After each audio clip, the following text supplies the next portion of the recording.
नमस्ते भाई। बहुत सारे भाई मेरे से इंग्लिश को लेके पूछ रहे थे और मैंने एक वीडियो ऑलरेडी अपलोड की हुई है इंग्लिश की, जिसमें मैंने बताया है कैसे आपको क्या कुछ करना है और पूरा ब्रेकडाउन करके बताया था इंग्लिश का। लेकिन भाई आज का जो टॉपिक है ना, बहुत क्रूशियल टॉपिक है। जब से भी सीजीएल मेंस की आंसर की कल आई है और बहुत सारे बच्चों के साथ जो कॉम्प्रिहेंशन में दिक्कत हुई है ना, बच्चे उसको लेके बड़े परेशान हैं।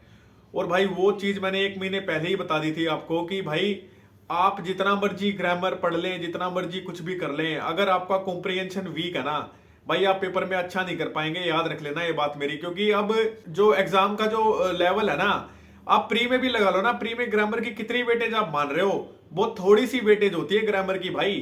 ठीक है, जो मेजर पोर्शन आपका जो कवर होता है ना इंग्लिश में, वो कॉम्प्रिहेंशन के थ्रू ही होता है।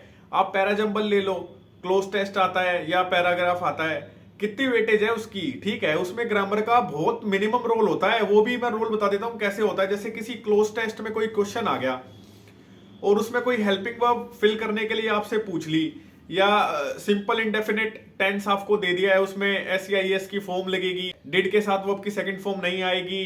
इस हिसाब के जब कॉन्सेप्ट होते हैं ना, वो मैं मान सकता हूं कि आपके ग्रामर बेस्ड हो सकते हैं। नहीं तो भाई पूरा प्योरली कॉन्सेप्ट बेस्ड आता है। अब जिन बच्चों को भी मेंस के पैसेज में प्रॉब्लम हुई है ना, उनकी रीडिंग अच्छी नहीं थी। अगर आपकी रीडिंग अच्छी नहीं है ना, तो फिर आप क्वेश्चंस को कर नहीं पाएंगे कैसे भी। ये पर्सनल गाइडेंस है। आपको जितना मैंने उस वीडियो में भी बताया था, आप आधा घंटा मिनिमम निकालो सिर्फ रीडिंग के लिए भाई। वो कोई एडिटोरियल हो सकता है, कोई आर्टिकल हो सकता है, ठीक है, कोई न्यूज की कोई कटिंग हो सकती है, और वो आप उनको ना वेरिएशन में पढ़ें, उनको चेंज करते करते पढ़े। ऐसे सेम टाइप की ही पढ़ रहे हैं पूरा एडिटोरियल, और उसमें तो मल्टीपल टाइप्स के एडिटोरियल आते हैं ना, आप उनको कवर करें। उनकी जितनी इंपॉर्टेंट वोकैब है उनको गूगल कर लें। उनको गूगल पे डालेंगे आप, बतेरी वेबसाइट खुल जाती है, मेरियम वेबस्टर है, ठीक है, और एक दो और वेबसाइट्स हैं जो खुलती हैं, वहां से आप अपना उनके सिनोनिम एंटोनिम नोट कर लें। मेजर पोर्शन भाई जो आपका है वो कॉम्प्रिहेंशन से ही कवर होगा। और वोकैब और कॉम्प्रिहेंशन दो ऐसे फैक्टर हैं जो मैं मानता हूं सबसे ज्यादा जरूरी है अंग्रेजी के लिए। वोकैब आप जितनी ज्यादा कर सकते हो ना, उतना बढ़िया है। वोकैब आपकी स्ट्रांग नहीं होगी, आप कॉम्प्रिहेंशन को कैसे डील कर लेंगे? ठीक है, लेट्स से कोई एग्जांपल आप ले लें कि कोई एक बड़ा सा टर्म दे रखा है। ठीक है, मैंने आज एक एडिटोरियल पढ़ा था, उसमें शायद लिखा हुआ था द इंट्रिग्यूइंग फैक्टर इज दिस। अब आपको उस इंट्रिग्यूइंग वर्ड का मतलब नहीं पता, जिसका मतलब इंटरेस्टिंग होता है, ठीक है, और वो किस सेंस में यूज हो रहा है आपको ये नहीं पता कि क्या उसका मीनिंग क्या है, तो आप उसको सेंटेंस को तो ब्रेक डाउन ही नहीं कर पाएंगे ना भाई। उस सेंटेंस को आप कैसे पढ़ पाएंगे? और हो सकता है वही आपसे सीधा यही पूछ ले वो आपसे कि भाई जो ये अबव गिवन हमने मार्क कर दिया है, इस क्वेश्चन का आप हमें सिनोनिम बताओ। जब तक आपकी वोकैब अच्छी नहीं है, जब तक आपका कॉम्प्रिहेंशन अच्छा नहीं है, आप जितना मर्जी ग्रामर पढ़ लेना, उससे कोई फायदा नहीं होगा। मैं देखता हूं सारे मास्टर लगे पड़े हैं अपना कोर्स बेचने में। शुरू करेंगे नाउन से, नाउन के ये टाइप हो गए। अरे भाई बच्चे को उससे लेना देना नहीं है। और मैं ये भी नहीं कह रहा हूं कि ग्रामर को बिल्कुल छोड़ देना है आपको। ग्रामर को बस इतना ही पढ़ना है। मोस्टली लोगों ने रूल करा रखे हैं, किसी ने 120 करा रखे हैं, किसी ने 200 करा रखे हैं, किसी ने 150 करा रखे हैं। वो रूल कर लेना, वो सफिशियंट है।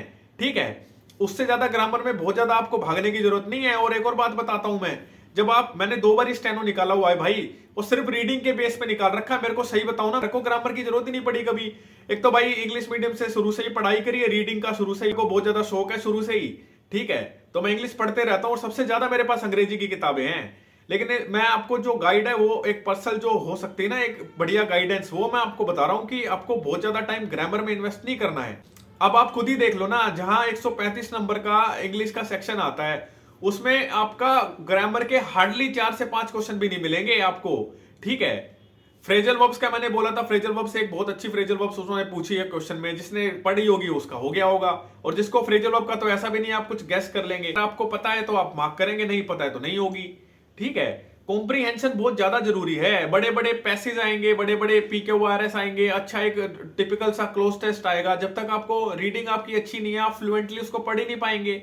ठीक है, फिर बच्चे बोलते हैं जी हम 3 बार ही पढ़ लिया, पैसेज समझ नहीं आया, फिर हमने एक और बार ही पढ़ा फिर भी समझ नहीं आया, और फिर जब आखिरी बारी पढ़ने पे आते तो गलत आंसर टिक होते हैं। इंग्लिश में सबसे ज्यादा नेगेटिव मार्किंग होती है, आपको पता होगी ये बात। अब आंसर की आई है, कल जिसने पेपर दिया बता देगा। आपको कोई भी चीज बताई जाती है वो आपके बहुत काम की चीजें हैं, वो पर्सनल एक्सपीरियंस है हमारा इस फील्ड में, ऐसे ही नहीं बता देते कुछ भी। टीचर्स का तो काम ही ये है, वो स्टार्ट ही ग्रामर से करते हैं।